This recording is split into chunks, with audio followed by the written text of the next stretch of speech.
Hi, my name is Father Vincent Gillmore. I'm a priest of the Archdiocese of Indianapolis, and I'm also an Air Force Reservist chaplain. And I never guessed I would be where I am today, but I always did at least give lip service to the idea that, yeah, I'll pray about the call to priesthood, and to some degree I did. In high school, it was very much on the back burner, and then I thought, well, when I went off to college, it went even off the back burner. It wasn't a thing anymore for me, because I went off to the Air Force Academy and I was getting ready to be an officer in the Air Force, and I was gonna maybe be a doctor, a dentist, or a pilot or something in the Air Force. But then, boy, was I surprised when I showed up and they had, at the end of basic training, starting in our academic year, they had this men's discernment group.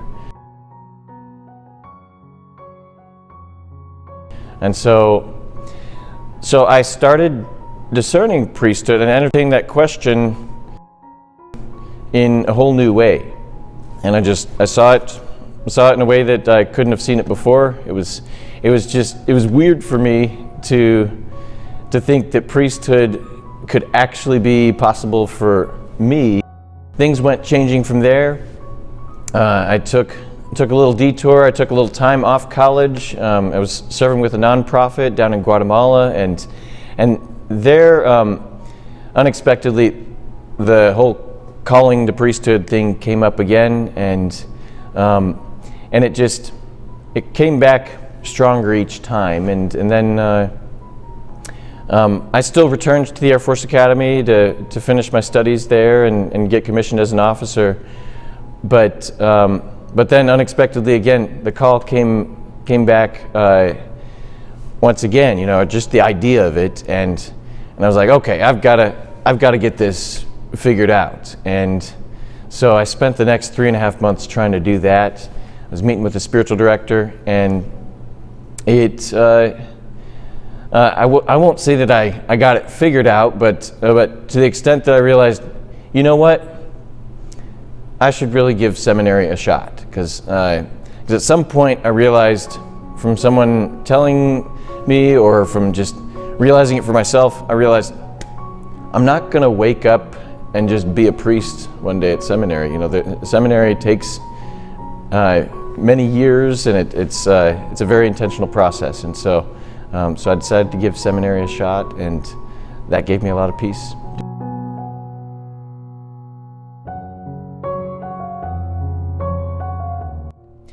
So seminary, of course, ended up being full of surprises for me, but some of it not so surprising. I mean, they're just real people, real other guys just like me who were there, struggling with a lot of the same stuff, trying to get their mind made up, trying to figure out God's calling, and we were there to help each other do that, and we ended up having a lot of fun together too. During those times of struggle, I remember a couple of us, a couple of times we sledded down the hills when we had some good snowfall. We had some great retreats there too. We helped each other through some of the tough classes, but especially we were growing in what it is to learn how to pray and learn to be sustained by a good prayer life.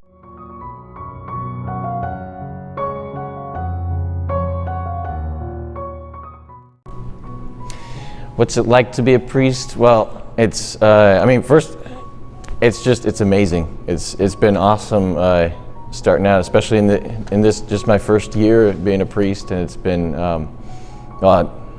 I can't tell you how much I love it. I mean, it's awesome.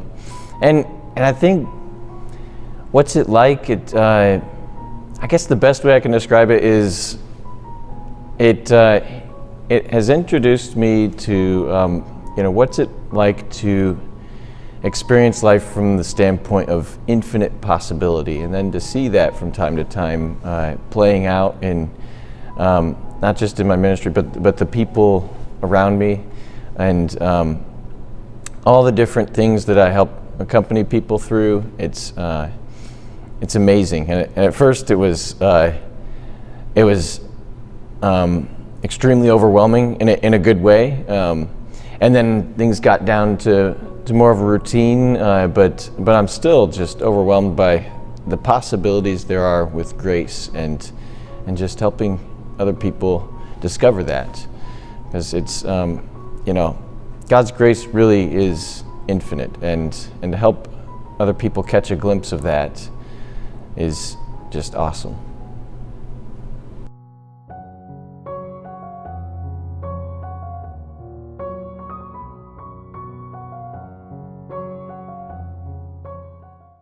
What advice would I give to someone discerning priesthood? Well, I would encourage them to ask themselves, what advice is God giving them? What advice is Jesus giving you as you pray to Him?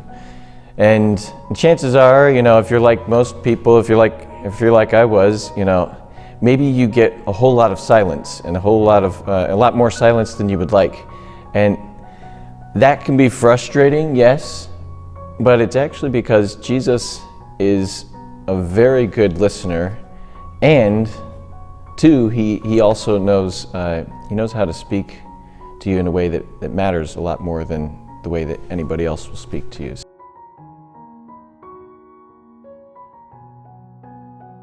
Jesus very patiently waits for us to listen to Him, and listen to Him with an openness of heart that we're actually going to really benefit from what He's trying to tell us. And so I really encourage having that kind of prayer life and staying into the sacraments.